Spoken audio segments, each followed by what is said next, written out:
ಶ್ರೀ ಗುರುಭ್ಯೋ ನಮಃ.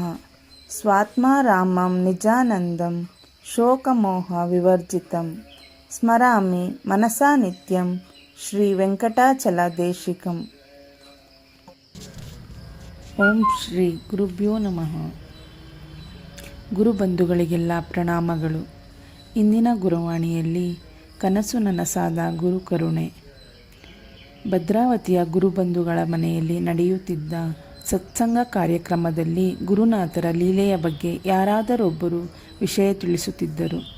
ಹೀಗೆ ಪ್ರತಿ ವಾರವೂ ಬಂದು ಸತ್ಸಂಗದಲ್ಲಿ ಭಾಗವಹಿಸಿ ಗುರುನಾಥರ ಲೀಲೆಯನ್ನು ಕೇಳುತ್ತಿದ್ದ ಒಬ್ಬರು ಸ್ತ್ರೀಗೆ, ನಾನೆಂಥ ಪಾಪಿ, ನಾನು ಅವರ ಜೀವಿತಕಾಲದಲ್ಲಂತೂ ನೋಡಲಾಗಲಿಲ್ಲ. ಆ ಮಹಾತ್ಮರು ಕನಸಿನಲ್ಲೂ ಇದುವರೆಗೆ ದರ್ಶನವಿತ್ತಿಲ್ಲ ಎಂದ ಮೇಲೆ ನನ್ನ ಕರ್ಮಗಳು ಎಂಥ ಕ್ರೂರವಾಗಿವೆ ಎಂದು ಹೇಳಿಕೊಂಡು ಸತ್ಸಂಗದಲ್ಲಿ ಕಣ್ಣೀರು ಹಾಕಿದರಂತೆ.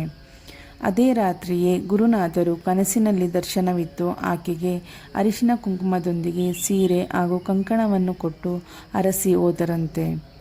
ಅವರಿಗೆ ಆ ದಿನ ಆನಂದವೋ ಆನಂದ. ಅಷ್ಟು ಹೊತ್ತಿಗೆ ಸರಿಯಾಗಿ ಗುರುನಾಥರ ಶಿಷ್ಯಂದಿರೆ ಸ್ಥಾಪಿಸಿರುವ ದುರ್ಗಚಂಡಿಕಾ ಪರಮೇಶ್ವರಿ ದೇವಸ್ಥಾನದಿಂದ ದೂರವಾಣಿ ಕರೆ ಬಂದು ಆಕೆಯನ್ನು ಮುತ್ತೈದೆ ಪೂಜೆಗೆ ಆಹ್ವಾನಿಸಲಾಯಿತು. ಇವರು ಅಲ್ಲಿಗೆ ಹೋದಾಗ ಆ ದೇವಸ್ಥಾನದಲ್ಲಿ ನಮಸ್ಕರಿಸಿ ಕೊಟ್ಟಂಥ ಬಣ್ಣದ ಸೀರೆ, ಅರಿಶಿನ ಕುಂಕುಮ, ಕಂಕಣ ಎಲ್ಲವೂ ಗುರುನಾಥರು ರಾತ್ರಿ ಕನಸಿನಲ್ಲಿ ಕೊಟ್ಟ ರೀತಿಯದ್ದೇ ಆಗಿದ್ದನ್ನು ನೋಡಿದಾಗ ಗುರುಕರುಣೆಯನ್ನು ನೆನೆದು ಅಳದಿರಲಾಗಲಿಲ್ಲ. ಗುರುಭ್ಯೋ ನಮಃ.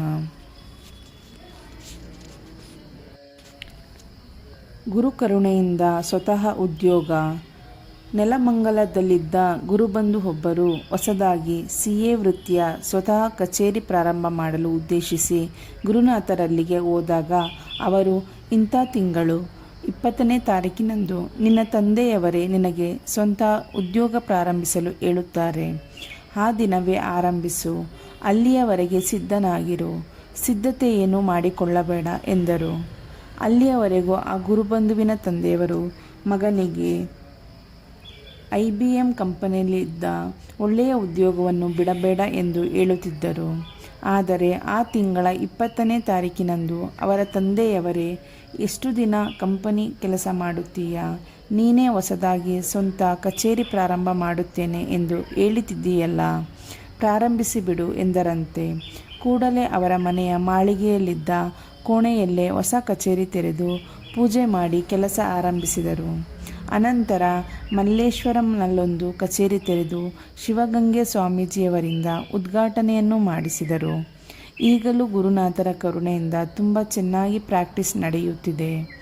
ಈ ಗುರುಬಂಧುಗಳು ಗುರುನಾಥರ ಬಳಿಗೆ ಬರುವ ಮೊದಲಿಗೆ CA ಪರೀಕ್ಷೆಯನ್ನು 3 ಬಾರಿ ಕಷ್ಟಪಟ್ಟು ಓದಿದ್ದರೂ ಉತ್ತೀರ್ಣರಾಗಿರಲಿಲ್ಲ. ನೆಂಟರಿಷ್ಟರ ಟೀಕೆ ಮಾತುಗಳು, ಗೆಳೆಯರ ಹಾಸ್ಯಕ್ಕೆ ತುತ್ತಾಗಿ ನನ್ನ ಯೋಗ್ಯತೆಗೆ CA ಮಾಡುವುದು ಕನಸು ಎಂದು ಭಾವಿಸಿ ಯಾವುದಾದರೂ ಕೆಲಸಕ್ಕಾದರೂ ಸೇರೋಣ ಎಂದು ಯೋಚಿಸುತ್ತಿದ್ದಾಗ ಯಾರೋ ಒಬ್ಬರು ಗುರುನಾಥರ ಬಳಿಗೆ ಕಳುಹಿಸಿದರು. ಗುರುನಾಥರಿಗೆ ಇವರ ವಿಚಾರ ಎಲ್ಲ ಅರಿಕೆ ಮಾಡಿಕೊಂಡ ನಂತರ ಇವರು, ಒಳ್ಳೆ ಉದ್ಯೋಗ ಸಿಗುತ್ತಾ ಗುರುಗಳೇ ಎಂದಾಗ, CA ಬರೀ ಈ ಬಾರಿ ಪಾಸಾಗುತ್ತೆ, ಆಮೇಲೆ ಕೆಲಸ ತಾನೇ ಸಿಗುತ್ತೆ, ಮುಂದೆ ನೀನೇ ಆಫೀಸ್ ಓಪನ್ ಮಾಡುತ್ತೀಯಾ ಎಂದದ್ದು ಇವರ ಉತ್ಸಾಹವನ್ನು ಹೆಚ್ಚಿಸಿತ್ತು. ಅದರಂತೆಯೇ ಮೊದಲೆರಡು ಬಾರಿಗಿಂತಲೂ ಪರೀಕ್ಷೆಯಲ್ಲಿ ಚೆನ್ನಾಗಿ ಮಾಡಿರದಿದ್ದರೂ ಸಹ CA ಪರೀಕ್ಷೆಯಲ್ಲಿ ಪಾಸಾಗಿದ್ದಲ್ಲದೆ IBM ಕಂಪನಿಯಲ್ಲಿ ಒಳ್ಳೆ ಉದ್ಯೋಗವೂ ಸಿಕ್ಕಿತ್ತು. ಈಗಲೂ ಇವರು ಗುರುನಾಥರು ಹೇಳಿರುವ ವಾಕ್ಯಗಳನ್ನು ತಪ್ಪದೇ ಪರಿಪಾಲಿಸುತ್ತಿದ್ದಾರೆ. ಗುರುಭ್ಯೋ ನಮಃ.